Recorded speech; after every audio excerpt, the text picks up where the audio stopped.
BNP Abu তালেবের ভূমিকায় আর আওয়ামী লীগের আগাগোড়াই ভূমিকা হলো আবু জাহালের ভূমিকা। বিএনপি এবং আওয়ামী লীগ কেউই ইসলামী রাজনীতি করে না।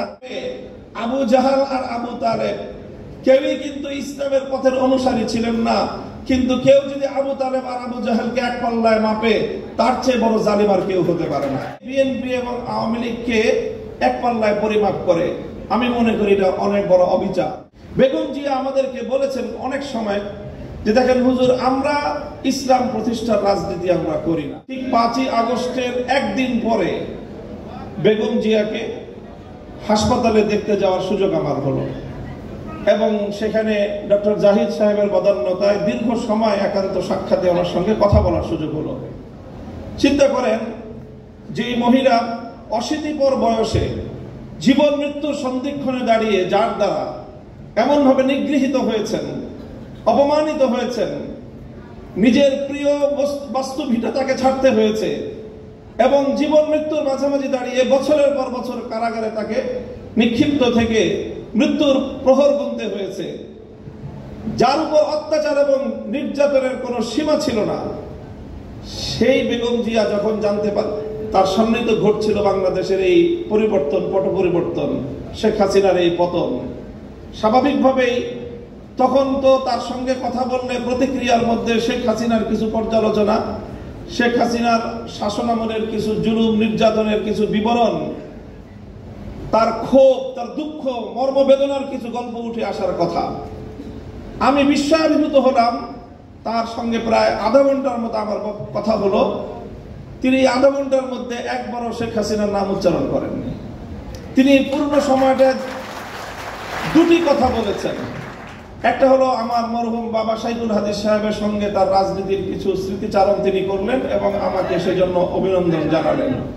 আর দ্বিতীয় আরেকটি কথাই তিনি বারবার বললেন। তিনি বললেন যে আপনাদের কথা মানুষ শুনে, আপনারা মানুষকে গিয়ে বলেন, দেশের জনগণকে গিয়ে বলেন, কেউ যেন দেশের সম্পদ নষ্ট না করে।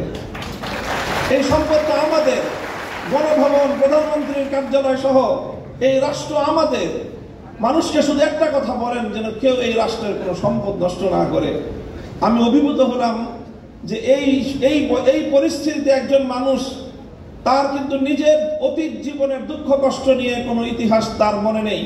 তার শুধু মনে দেশপ্রেম, মানুষের ভালোবাসা, দেশের সম্পদের ভালোবাসা, দেশটা যেন এগিয়ে যেতে পারে। আমি মনে করি যারা জাতীয়তাবাদী রাজনীতি করেন, জাতীয়তাবাদী দলের, আপনাদের সকলের আপনাদের নেত্রী থেকে এই দেশপ্রেমের শিক্ষা গ্রহণ করা উচিত এবং সেভাবে দেশকে ভালোবেসে দেশকে গঠন করার জন্য আত্মনিয়োগ করা উচিত।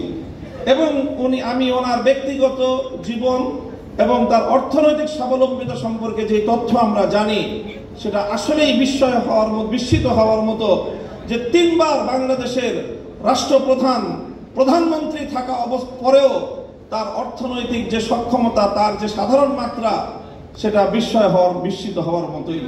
কাজেই সেই চেতনা থেকে, সেই প্রেরণার দ্বারা আপনারা রাজনীতি করবেন, এটা জাতীয়তাবাদী ছাত্র দলের সকল নেতাকর্মীর প্রতি আমার উদাত্ত আহ্বান থাকবে।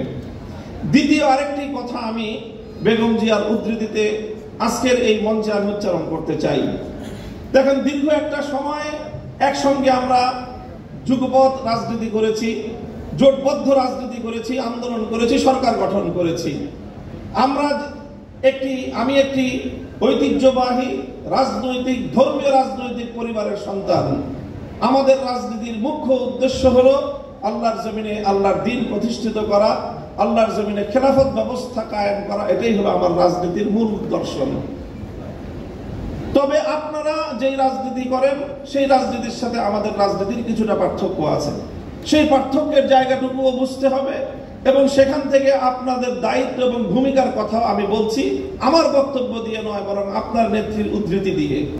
বেগম জিয়া আমাদেরকে বলেছেন অনেক সময় যে দেখেন হুজুর, আমরা ইসলাম প্রতিষ্ঠার রাজনীতি আমরা করি না, তবে আমাদের পরিষ্কার অবস্থান হলো এই যে আপনারা যদি ইসলাম প্রতিষ্ঠা করবার জন্য দেশে রাজনৈতিকভাবে সামনে অগ্রসর হয়ে যেতে পারেন, আমাদের বিএনপির পক্ষ থেকে সহযোগিতা পাবেন, বিরোধিতা পাবেন না। এই যে আজকে হাবিবুর নবী খান সোহেল ভাই যে কথাটা বললেন, আওয়ামী লীগ ইসলামিক রাজনৈতিক সংগঠন নয়, বিএনপিও ইসলামিক রাজনৈতিক সংগঠন নয়, তবে এই দুটির মধ্যে ঐতিহাসিক অনেক ব্যবধান রয়েছে।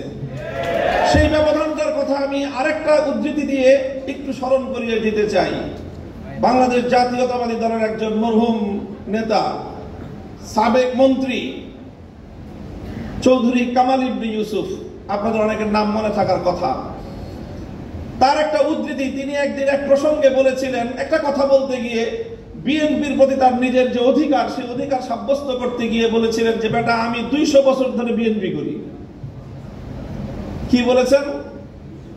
200 বছর ধরে আমরা বিএনপি করি।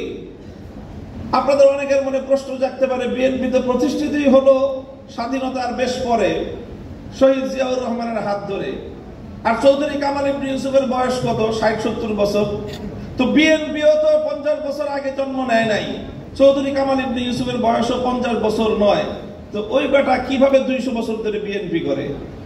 আপনাকে বিএনপির ঐতিহাসিক রাজনৈতিক ধারাটাকে আপনাদের অবশ্যই ধারণ করতে হবে। চৌধুরী কামাল ইবনে ইউসুফের এই বক্তব্যের মূল কথা ছিল এই, যদি আমরা আমাদের এই জনপদের অতীত রাজনীতির ইতিহাস পর্যালোচনা করি, তাহলে সবসময় আমরা এদেশে দুটি ধারা লক্ষ্য করতে পাই। সেই অবিভক্ত ব্রিটিশ আমল থেকে যখন ঢাকা বিশ্ববিদ্যালয় প্রতিষ্ঠার ঘোষণা এসেছিল, যখন ঢাকাকে কেন্দ্র করে পূর্ববঙ্গের উত্থানের ঘোষণা এসেছিল, যখন মুসলিম জাতিসত্তা প্রতিষ্ঠার ঘোষণা এসেছিল, তখন এই বঙ্গ অঞ্চল থেকে কিছু মানুষ তারা ঢাকা বিশ্ববিদ্যালয় প্রতিষ্ঠার বিরোধিতা করেছিল।